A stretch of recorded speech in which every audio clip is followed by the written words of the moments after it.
대표님 어느 대학 출신이세요? 저는 미국의 하버드대학교 나왔습니다. 아, 하버드대학교. 네. 지방대 나오셨네요.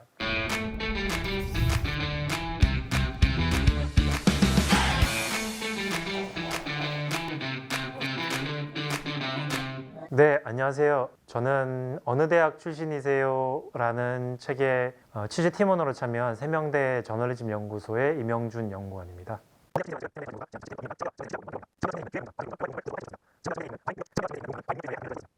이준석 국민의힘 대표는 공정과 능력주의 담론에 대해서 많은 목소리를 내는 인물 중에 한 분이죠. 이준석 대표에게 이 책을 전달을 하면서 공정과 능력주의를 보는 다른 시각도 있다는 것을 말씀드리고 싶었습니다. 라는 이제 책을 출간했습니다. 제목부터 굉장히 도발적인데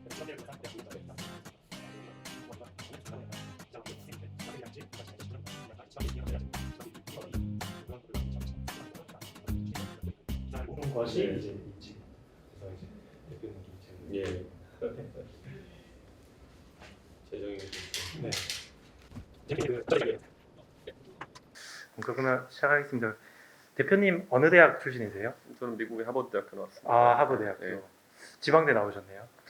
서울에 있는 대학교 안 나왔다고 가끔 농담삼아 네. 얘기합니다. 그게 이제 제가 병특 회사 다닐 때 네. 저희 회사의 직원 중에 실제로 서울에 있는 대학교를 나온 사람이 없었어요. 저희 회사는 거의 다 지방 출신으로 잘 돌아갔던 재밌는 회사입니다. 네.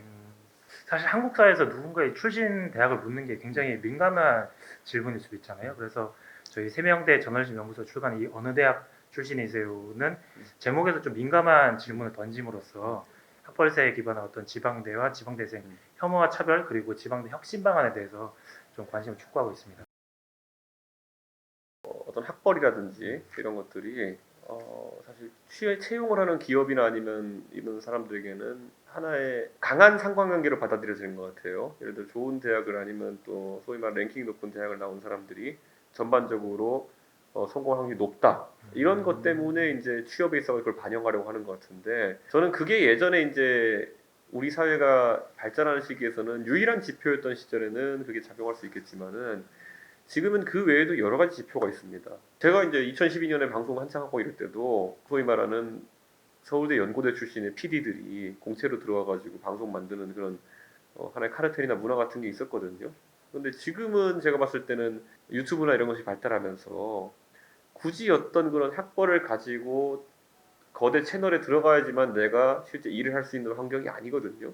과거에 인재를 평가할 때 기업들이 그런 하나의 방법, 학벌로만 평가하는 방법을 적용했을 때는 학벌이라는 것이 매우 중요한 요소였지만은 지금은 전환기다 이렇게 생각합니다.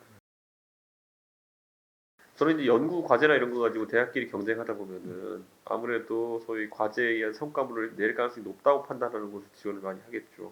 이건 근데 냉정하게 받아들여야 될 부분도 있어요.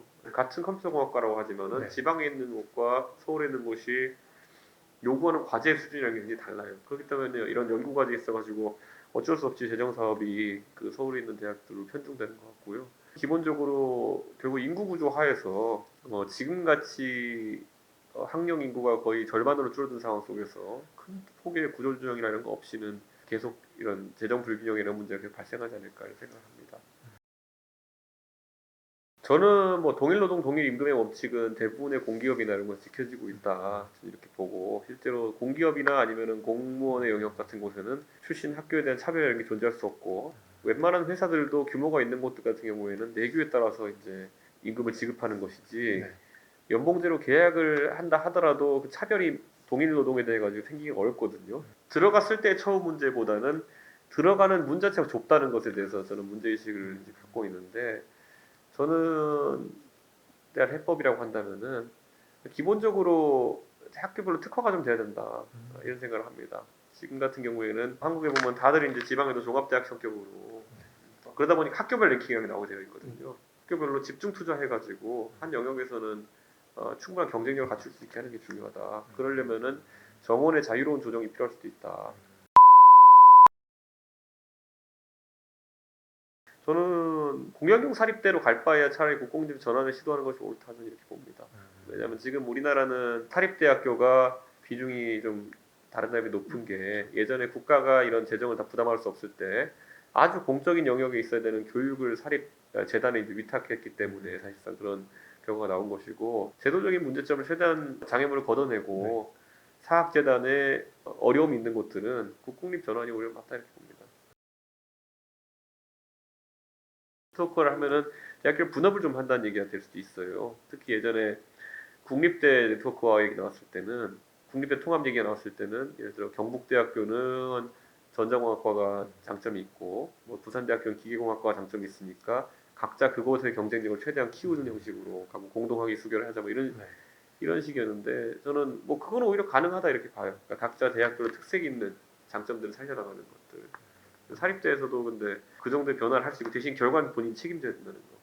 그건 이제 입시에서의 자유라도 있다는 것이겠죠. 지금까지 사립대는 저희가 국공립대와 별 다르지 않은 입시의 기준들을 사람들이 기대했는데 예를 들어 어떤 대학은요 극단적으로 우리는 진짜 기부금 입학을 받겠다라고 할 수도 있어야 되는 거예요. 그 사립대에 한해서 사립대는 내가 재정을 풍부하게 하기 위해 가지고 기부금 입학을 받고 대신에 그걸 바탕으로 해가지고 정말 어려운데 능력 있는 학생들한테는 장학금을 더 훨씬 지급하겠다 이런 식의 사회적 타협도 이루어져야 되는 것이거든요. 저는 기본적으로 우리나라에서 이제 제가 말하는 능력주의라고 하는 것이 그건 학벌이 아니라 결국 자신들의 능력을 가지고 여러 영역에서 경쟁할 수 있어야 된다 이런 생각을 하는 것이고 우리 사회의 많은 영역에서 지금까지는 학벌이라는 것을 본인들이 인재를 채용함에 있어가지고 그냥 확률론으로 접근한 거거든요. 확률론으로 사람을 바라보지 않고 그래 좋은 학교에 갔으면은 뭐 고등학교에서 노력을 열심히 했을 것이고 근데 그것의 상관관계보다 오히려 더 강한 상관관계를 가진 지표들이 나오면은 저는 당연히 기업들이나 사회에서 그 지표들을 바라볼 것이다. 지금까지는 그런 측정할 수 있는 방법이 없었기 때문에 학벌 좋은 사람을 뽑고 했던 거거든요. 저는 이제 패러다임이 바뀌고 있다는 생각을 합니다. 이준석 대표의 공정과 어느 대학 출신이서의 공정은 차이가 있습니다. 이 대표는 부모의 사회 경제적 배경과 같은 출발선 차이에 대해 지금 학벌로만 평가하는 세태가 바뀌고 있는 전환기라고 에둘러 답했습니다. 하지만 이 책은 소외계층과 사회적 약자를 위한 지원과 기회를 늘려 출발선 격차를 보완해야 한다고 말합니다. 재정지원의 명문대 쏠림과 같은 과정의 불공정에 대해서도 이 대표는 냉정하게 받아들여야 될 부분이라며 대학을 대폭 구조조정해야 한다고 주장합니다. 반면 이 책은 지방대에도 필요한 만큼 재정을 지원할 수 있는 방안을 고민합니다.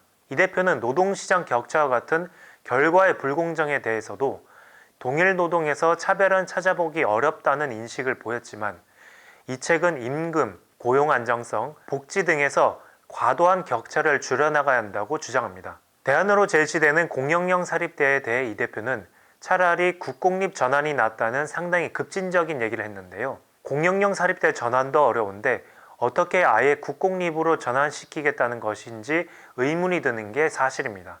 그 실현 방안도 듣고 싶습니다. 대학 통합 네트워크는 이 대표도 긍정적으로 보고 있는 것 같습니다.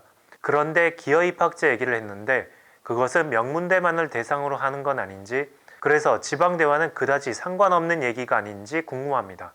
소수의 승자와 엘리트가 아닌 절대 다수의 평범한 사람을 위한 공정은 과연 무엇일까요?